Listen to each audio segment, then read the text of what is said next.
6 Şubat'ta biliyorsunuz ciddi bir felaket yaşadık.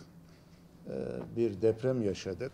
Tabii bu süreçte tekrar Malatya'yı yeniden ayağa kaldırma adına başta Sayın Cumhurbaşkanımız, bakanlarımız, milletvekillerimiz, il başkanlarımız, muhtarlarımız hepimiz el ele vererek Malatya'yı tekrar yeniden ayağa kaldırmak için uğraş veriyoruz. Hızlı ve seri bir şekilde dün bakan yardımcımızla beraber alanı gezdik.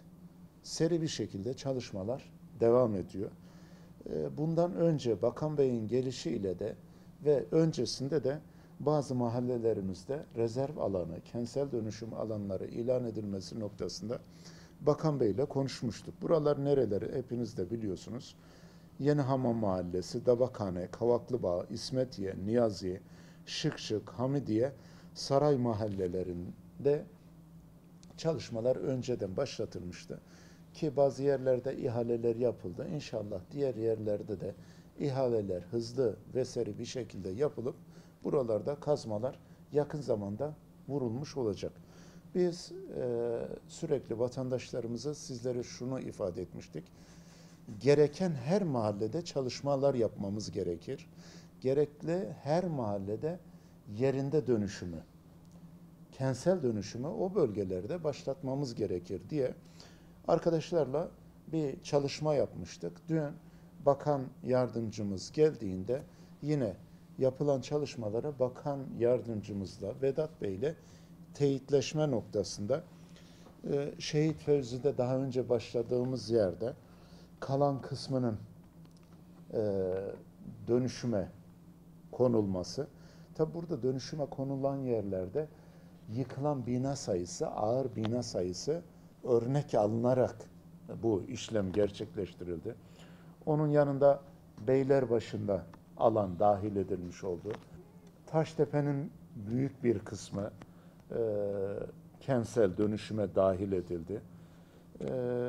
Yolun çarşı içerisine yukarısına geldiğimizde özellikle Kırkçuval, sancakların içerisinde bulunduğu alanın bir kısmı Akpınar Mahallesi'nde ciddi bir yıkım söz konusuydu.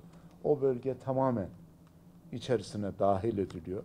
Sancakların bir kısmı dediğimiz gibi özellikle Cezmi Kartay diye tabir etmiş olduğumuz caddenin eğlence alanlarının da içerisinde olmuş olduğu kısım bu alana dahil edilmiş oldu. Diğer tarafta biraz daha merkezin dışına çıktığımızda Göztepe'de belli bir alan, yaklaşık 1000 konutun yapılabileceği bir alan belirlendi. Diğer tarafta Tandoğan'da yer belirlendi. Çöşnük'te alanlar belirlendi.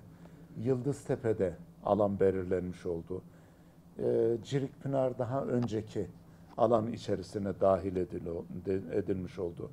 İstiklal Mahallemizin bir kısmı, İzzetiye Mahallemizin bir kısmını Bakan Bey'le dün uzlaşarak, tabi bu sadece bu mahallelerle sınırlı olmayacak, muhtarlarımızla yine oturacağız, konuşacağız, istişare edeceğiz. Arkadaşlarımız farklı mahallelere de gidecekler. Oradaki muhtarlarımızla istişare olacak.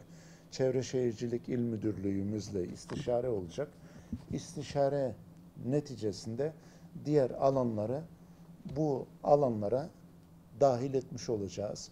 İnşallah Malatya'mızı hep birlikte ayağa kaldıracağız diyorum. Hepinize teşekkür ediyorum.